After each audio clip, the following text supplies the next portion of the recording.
Кассаның бар жоғын қалай тексереміз? Міне біз ең алдымен жаңа кабинетке кіріп аламыз, одан кейін подать документ дейміз. Мына жерге прекращение деп жазып іздейміз, найти батырмасын басып.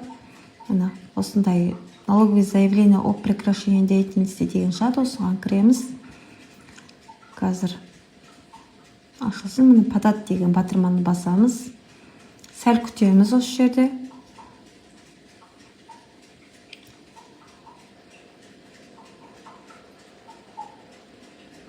Біз кішкене күтеміз. Міне қарап тұрсаңыздар, бүкілі қызыл болып жанды. Бізде мына жерге барсаңыздар, міне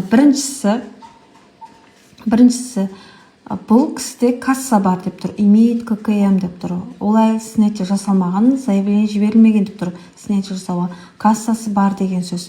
Екіншісі бұл кісіде ликвидационный отчет тапсырылмаған деп тұр.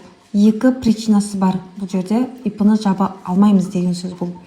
Кассаның бар жоғын осылай тексересіздер. Мысалы бізде 67-ші налоговый кодекспен осы жерге галочка қою керек еді. Бізде ол белгі жабық болып тұр. Галочка қоя алмаймыз. Егер осы екеуін дұрыстайтын болсақ, бізге осы жер ашылады.